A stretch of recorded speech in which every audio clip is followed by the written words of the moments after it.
नमस्कार दोस्तों, smart study में आपका स्वागत है। जितने विद्यार्थी हैं वो जल्दी से लाइव आ जाए ताकि अपन वो सेशन को स्टार्ट कर सकें। ई बुक पर आधारित आज अपना जो है वो 20वां टेस्ट है और आज अपन जो है वो 1901 से लेके और 2000 तक जो क्वेश्चन है उनका है वो टेस्ट लेने वाले हैं। तो जितने विद्यार्थी हैं वो जल्दी से जुड़ जाइए और पहले क्वेश्चन का आप जवाब दीजिए। गाजर में कौन सा वर्णक पाया जाता है? बताइए भाई। गाजर गाजर के अंदर है वो इनमें से कौन सा वर्णक पाया जाता है? क्लोरोफिल पाया जाता है, लाइकोपिन पाया जाता है, बिटानिन पाया जाता है या फिर कैरोटीन पाया जाता है? दीजिए जवाब। गाजर में कौन सा वर्णक पाया जाता है? ठीक है, तो इसका सही जवाब क्या हो जाएगा? इसका सही जवाब हो जाएगा कैरोटीन। कैरोटीन जो होता है वो क्या किस में पाया जाता है?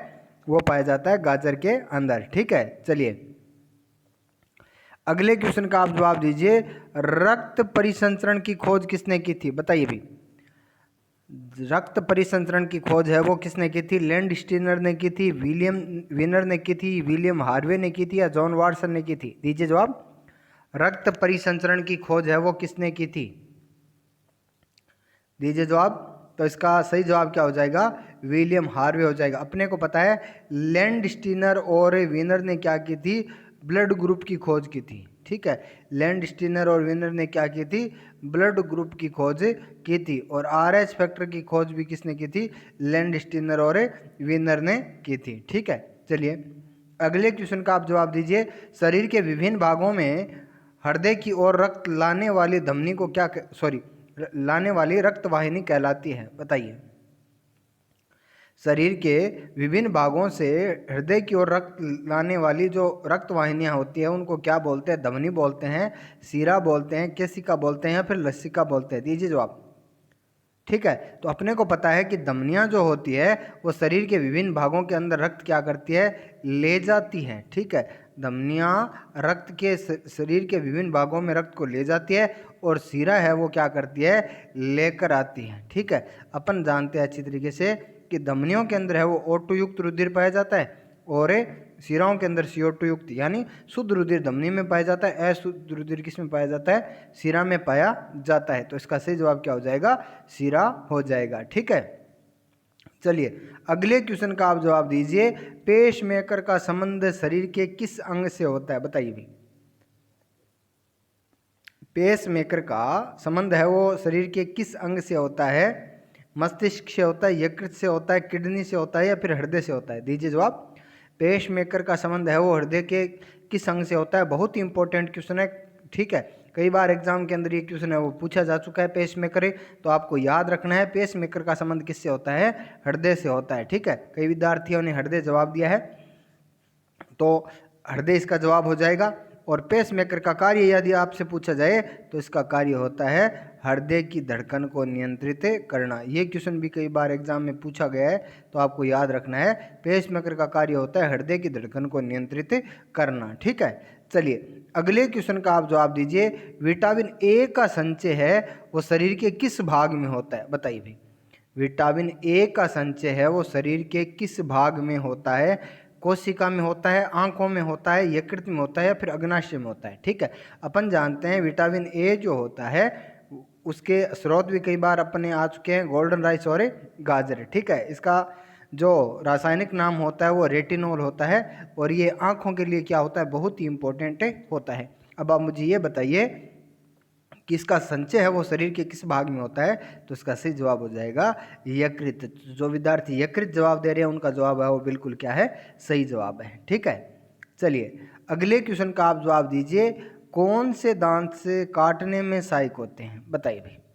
कौन से दांत जो है वो काटने में सहायक होते हैं? रदनक, चवर्णक, अग्र चवर्णक या फिर कर्तनक? बताइए।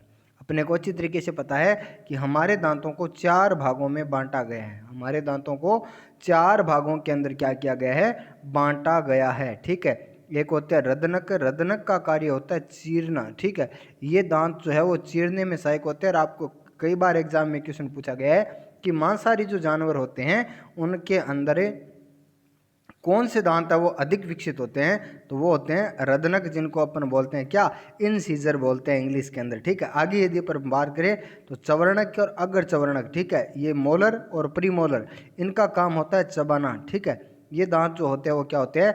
चबाने में सहायक होते हैं। तो ये जो अपन कह सकते हैं कि कृंतक जो होते हैं वो क्या करते हैं, काटने के काम में आते हैं आदि। आपसे और भी यदि एक शानदार क्वेश्चन है कि हाथी दांत है वो किस दांत का रूपांतरण होता है, तो वो होता है कृंतक का। आपको याद रखना है हाथी दांत जो होता है वो किसका रूपांतरण होता है, ऊपर के दूसरे कृंतक का रूपांतरण होता है, ठीक है। और महासारियों के अंदर विकसित कौन से होते हैं, रदनक होते हैं, ठीक है। चलिए अगले क्वेश्चन का आप जवाब दीजिए, नारंगी और बैंगनी रंग के मिश्रण का रंग कैसा होता है, बताइए भाई।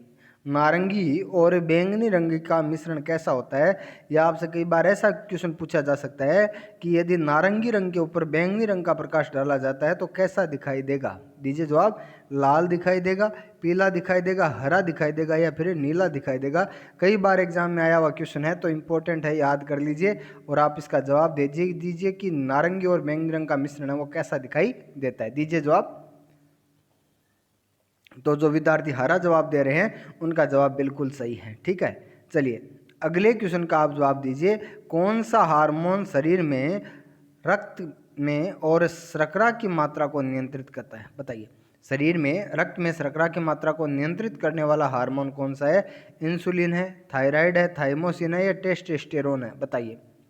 कौन सा हार्मोन है वो शरीर में रक्त में शर्करा की मात्रा को नियंत्रित करता है, ठीक है।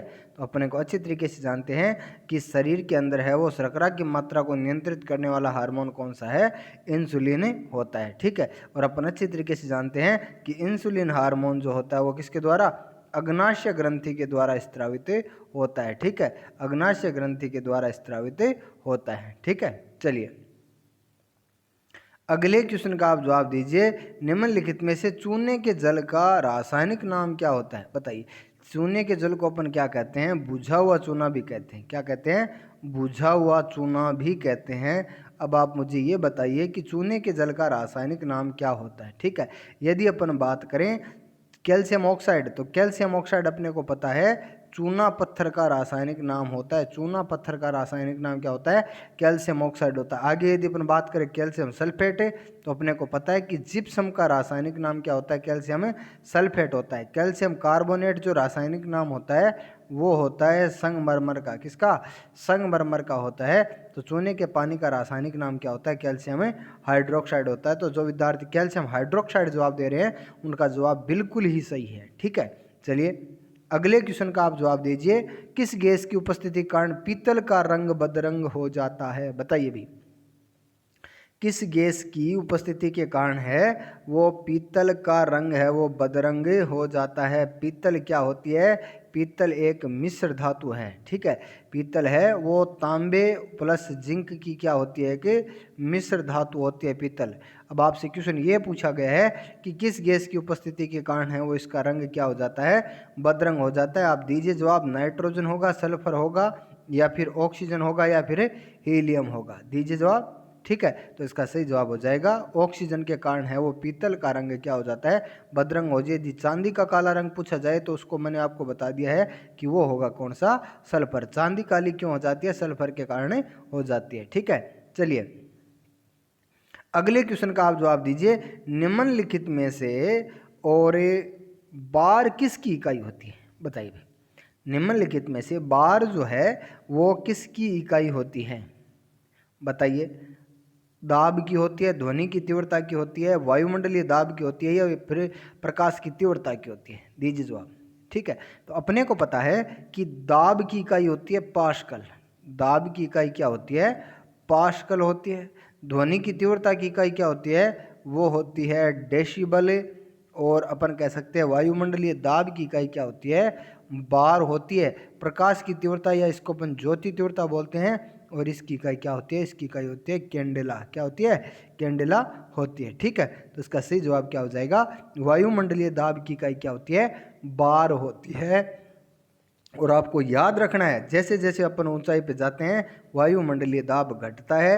यही कारण होता है कि ऊपर ले जाने पर फाउंटेन पेन की स्याही है वो क्या हो जाती है, निकल जाती है। ये क्वेश्चन कई बार एग्जाम में पूछा गया है तो आपको ये भी याद रखना है, ठीक है। चलिए अगले क्वेश्चन का आप जवाब दीजिए, चेचक रोग का कारण क्या होता है, बताइए। चेचक रोग का कारण क्या होता है, मैंने आपको कई बार बताया है। सबसे पहले एडवर्ड जेनर ने एडवर्ड जेनर ने चेचक का टीका बनाया था और एडवर्ड जेनर को हम है वो प्रतिरक्षा विज्ञान का जनक कहते हैं। ठीक है, अपन कह सकते हैं ये टीका बनाया गया था गाय से। किससे बनाया गया था? गाय से ये टीका है वो तैयार किया गया था। और अपन जानते हैं कि एलेक जेफरी नाम का एक लड़का था, एलेक जेफरी नाम का एक लड़का था, उसको क्या किया गया था? सबसे पहले है वो ये टीका लगाया गया था। तो बताइए चेचक रोग का कारण क्या होता है? तो चेचक रोग का कारण होता है वायरस होता है। चेचक रोग का कारण क्या होता है? वायरस होता है। ठीक है, चलिए अगले क्वेश्चन का आप जवाब दीजिए। किस गैस की उपस्थिति के कारण है वो शनि को काला ग्रह भी कहा जाता है? बताइए किस गैस की उपस्थिति के कारण है वो शनि को काला ग्रह भी कहा जाता है? नाइट्रोजन, ऑक्सीजन, सल्फर या फिर कार्बन? दीजिए जवाब। शनि को है वो अपन क्या बोलते हैं? काला ग्रह बोलते हैं। तो आप बताइए किस गैस की उपस्थिति के कारण है वो शनि को काला ग्रह भी कहा जाता है? तो इसका बिल्कुल सही जवाब क्या हो जाएगा? नाइट्रोजन हो जाएगा। ठीक है, अपन जानते हैं एंड शनि ग्रह के ऊपर क्या पाई जाती है? नाइट्रोजन पाई जाती है। ठीक है, चलिए अगले क्वेश्चन का आप जवाब दीजिए। मनुष्य के शरीर के किस अंग में सर्वाधिक पुनरुद्भवन की क्षमता होती है, यानी विकसित होने की क्षमता है वो सर्वाधिक होती है? मैं आपको बता दूं कि मस्तिष्क के अंदर सबसे कम में पुनरुद्भवन की क्षमता होती है। मस्तिष्क के अंदर है वो सबसे कम पुनरुद्भवन की क्षमता होती है। तो आप बताइए किस अंग के अंदर है वो सर्वाधिक पुनरुद्भवन की क्षमता होती है? ठीक है, तो अपन जानते हैं इसका सही जवाब क्या हो जाएगा? इसका सही जवाब हो जाएगा यकृत। अपन जानते हैं लीवर ट्रांसप्लांट के बारे में आपने सुना है अच्छी तरीके से। यदि किसी आदमी की लीवर खराब हो जाती है तो अपन क्या कर सकते हैं? किसी दूसरे व्यक्ति का जिनका ब्लड ग्रुप समान हो उसकी लीवर काट कर उसके अंदर क्या कर सकते हैं? उसको डोनेट कर सकते हैं और दोनों के अंदर है वो लीवर क्या हो जाती है? दोबारा विकसित होकर पूर्ण रूप ले लेती है। ठीक है, तो इसका सही जवाब हो जाएगा यकृत। और सबसे कम जो क्षमता होती है वो किस में होती है? मस्तिष्क के अंदर होती है। ठीक है, चलिए अगले क्वेश्चन का आप जवाब दीजिए। किस ग्रह को हरा ग्रह भी कहते हैं? बताइए भाई किस ग्रह को हरा ग्रह कहते हैं? मैं आपको बता दूं इस ग्रह के ऊपर मेथेन गैस पाई जाती है और मेथेन गैस के कारण इस ग्रह को क्या बोलते हैं? हरा ग्रह कहते हैं। ठीक है, मेथेन गैस पाई जाती है और मेथेन गैस के कारण इस ग्रह को क्या बोलते हैं? हरा ग्रह बोलते हैं। तो आप जल्दी से जवाब दीजिए वो ग्रह कौन सा हो जाएगा? बुध हो जाएगा, मंगल हो जाएगा, या अपन कह सकते हैं अरुण हो जाएगा, या फिर बृहस्पति हो जाएगा? दीजिए जवाब। तो इसका सही जवाब हो जाएगा अरुण जो ग्रह होता है उसको क्या बोलते हैं? हरा ग्रह बोलते हैं। चलिए अगले क्वेश्चन का आप जवाब दीजिए। जल की मात्रा कितने प्रतिशत से कम होने पर मनुष्य की मृत्यु हो जाती है? ठीक है, अपन जानते हैं कि यदि शरीर में 1% जल की मात्रा कम हो जाती है तो हमें प्यास लग जाती है। ठीक है, 1% यदि जल की मात्रा कम हो गई तो हमें प्यास का अनुभव होता है। ठीक है, और अपने को पता है कि भूख प्यास का अनुभव कराने वाली जो कोशिका जो ग्रंथि है वो कौन सी है? हाइपोथैलेमस है, जिसे मनुष्य का भूख प्यास केंद्र कहते हैं। अब आप मुझे ये बता दीजिए कि यदि जल की कितने प्रतिशत से मात्रा कम हो जाए कि अपन कह सकते हैं कि मनुष्य की मृत्यु हो जाती है? तो दीजिए जवाब जल्दी से। ठीक है, तो इसका सही जवाब हो जाएगा क्या? 10%। यदि 10% से कम मात्रा कम हो गई तो अपन कह सकते हैं मनुष्य की क्या हो जाती है? मृत्यु हो जाती है। ठीक है, चलिए अगले क्वेश्चन का आप जवाब दीजिए। ध्वनि हवा से स्टील में कितने गुना अधिक वेग से गमन करती है? बताइए भाई ध्वनि जो होती है अपने को पता है कि ठोस के अंदर है वो ध्वनि का वेग सर्वाधिक होता है, उससे कम है वो किस में होता है? द्रव्य में, और सबसे कम किसके अंदर होता है? गैस के अंदर होता है। ठीक है, अब आप मुझे ये बता दीजिए कि ध्वनि हवा यानी गैस है और स्टील यानी ठोस है, तो कितने गुना अधिक वेग से गमन करती है? ठीक है, दीजिए जल्दी से जवाब। तो इसका सही जवाब हो जाएगा 15 गुना अधिक वेग से गमन करती है। ठीक है, चलिए अगले क्वेश्चन का आप जवाब दीजिए। मानव निर्मित प्रथम तत्व का नाम बताइए। बताइए अपने को पता है कि पीछे जो अपन कह सकते हैं कि आवर्त सारणी में अंतिम जो तत्व है वो मानव निर्मित तत्व है। ठीक है, तो प्राकृतिक तत्वों के अलावा जो मानव निर्मित तत्व है उनमें से सबसे पहले तत्व कौन सा था जिसको है वो मानव द्वारा बनाया गया था? तो बताइए यूरेनियम था, थोरियम था, पोलोनियम था, या फिर प्लूटोनियम था? दीजिए जवाब। मानव निर्मित प्रथम तत्व का नाम बताइए। ठीक है, तो इसका बिल्कुल जो सही जवाब हो जाएगा वो क्या हो जाएगा? प्लूटोनियम है वो मानव निर्मित प्रथम तत्व था। ठीक है, चलिए अगले क्वेश्चन का आप नाम बताइए, एकमात्र ग्रह जिसका नाम किसी देवता के ऊपर नहीं है। ठीक है, बताइए, दीजिए जवाब। एकमात्र ग्रह जो है उसका नाम है वो किसी देवता के ऊपर नहीं है। बताओ, वो पृथ्वी है, बुध है, शुक्र है या फिर वरुण है? दीजिए जवाब। एकमात्र ग्रह जिसका नाम किसी देवता के ऊपर नहीं है तो वह ग्रह कौन सा है? ठीक है, तो इसका बिल्कुल जो सही जवाब हो जाएगा वो क्या हो जाएगा? पृथ्वी हो जाएगा। पृथ्वी का नाम है वो किसी भी देवता के ऊपर नहीं है। ठीक है, चलिए अगले क्वेश्चन का आप जवाब दीजिए। किस मान पर एक फ़ारेनहाइट व सेंटीग्रेड बराबर होते हैं? बताइए भाई, किस मान पर है वो फ़ारेनहाइट और सेंटीग्रेड जो पैमाना होता है उनका मान है वो बराबर होता है? 40 degree centigrade, -40 degree centigrade, 25 degree centigrade या फिर -25 डिग्री सेंटीग्रेड? कई बार एग्जाम के अंदर ये क्वेश्चन आया गया है, बहुत ही रिपीटेड क्वेश्चन है, तो आपको आज है वो इसको रट लेना है। जिनको आ रहा है बहुत अच्छी बात है, लेकिन जिनको नहीं आ रहा है वो याद रख लेना। -40 डिग्री सेंटीग्रेड के ऊपर फ़ारेनहाइट और सेंटीग्रेड पैमाने का मान क्या होता है? बराबर होता है। ठीक है, चलिए अगले क्वेश्चन का आप जवाब दीजिए। निम्नलिखित में से किस अक्षर से किसी भी तत्व का प्रतीक नहीं है? बताइए भाई, कोई भी प्रतीक है वो इस अक्षर से नहीं है। बताइए, एक्स, जे, एच या फिर डब्लू? बताइए, दीजिए जवाब। इस क्वेश्चन का तो आप जवाब दे ही दीजिए। ठीक है, तो अपने को पता है कि एक्स से तो क्या होता है, जिनोन का जो प्रतीक होता है वो एक्स से शुरू होता है, तो एक्स तो है। ठीक है, लेकिन जे से है वो किसी भी तत्व का प्रतीक नहीं होता। एच से हाइड्रोजन हीलियम हो जाता है। डब्लू से अपने को पता है टंगस्टन का प्रतीक जो होता है वो क्या होता है? डब्लू होता है। ठीक है, तो जे से किसी भी तत्व का प्रतीक नहीं होता। चलिए अगला क्वेश्चन बताइए। निम्नलिखित में से कौन सा कथन है वो असत्य है? बताइए, निम्नलिखित में से कौन सा कथन है वो असत्य है? प्याज में लाल रंग एंथोसाइनिन के कारण होता है, सीरा में शुद्ध रुधिर पाया जाता है, पीतरस हरे पीले रंग का क्षारीय द्रव्य है और पीतरस की पीएच है वो 7.7 होती है। आप बताइए जल्दी से, इनमें से कौन सा कथन है वो असत्य है? तो अपन देखिए, प्याज में लाल रंग एंथोसाइनिन के कारण होता है, बिल्कुल सही है। प्याज का लाल रंग जो होता है वो एंथोसाइनिन के कारण होता है। सीरा में शुद्ध रुधिर पाया जाता है, बिल्कुल नहीं पाया जाता। तो अपने को पता है कि सीरा के अंदर क्या पाया जाता है? अशुद्ध रुधिर पाया जाता है। शुद्ध रुधिर पाया जाता है धमनियों के अंदर। ठीक है, पीतरस हरे पीले रंग का क्षारीय द्रव्य है, बिल्कुल सही है। पीतरस की पीएच है वो 7.7 होती है। अब जल्दी से क्वेश्चन का आप जवाब दे दीजिए लाइव चैट के अंदर भी कि बताइए पीतरस का निर्माण कहाँ होता है? ये क्वेश्चन मैं आपको कई बार करवा चुका हूँ। बताइए पीतरस का निर्माण है वो किस अंग में होता है? जल्दी से जवाब दे दीजिए आप। ठीक है, मैं आपके कमेंट देख रहा हूँ, आप जल्दी से जवाब दे दीजिए कि पीतरस का निर्माण है वो शरीर के किस अंग में होता है? ठीक है, दीजिए जल्दी से जवाब। तो जो यकृत जवाब दे रहे हैं उनका जवाब बिल्कुल ही सही है। मैंने आपको बता दिया, पीतरस का निर्माण है वो यकृत में होता है। पित्ताशय के अंदर है वो पीतरस का संचय होता है। दोनों क्वेश्चन आपको अलग अलग क्या करने हैं? याद रखने हैं। दोनों क्वेश्चन आपको अलग अलग याद रखने हैं। पित्ताशय में पीतरस का संचय होता है, यकृत में पीतरस का क्या होता है? निर्माण होता है। ठीक है, चलिए अगले क्वेश्चन का आप जवाब दीजिए। मनुष्य के शरीर का व्यस्ततम अंग कौन सा है? बताइए भाई, मनुष्य के शरीर का व्यस्ततम अंग कौन सा होता है? तो अपन अच्छे तरीके से जानते हैं, दीजिए जल्दी से जवाब। तो इसका जवाब हो जाएगा हृदय। अपने को पता है 0.2 धड़कन के बीच में 0.8 सेकंड क्या करता है? हृदय आराम करता है। तो शरीर का सबसे व्यस्ततम अंग कौन सा है? हृदय हो जाता है। ठीक है, चलिए अगले क्वेश्चन का आप जवाब दीजिए। निम्नलिखित में से आनुवंशिकता की इकाई क्या होती है? बताइए, आनुवंशिकता की इकाई क्या होती है? गुणसूत्र होते हैं, जीन होता है, डीएनए होता है या फिर आरएनए होता है? इस क्वेश्चन का तो आप जवाब दे ही दीजिए। कई बार एग्जाम के अंदर पूछा गया, मोस्ट इंपॉर्टेंट क्वेश्चन है।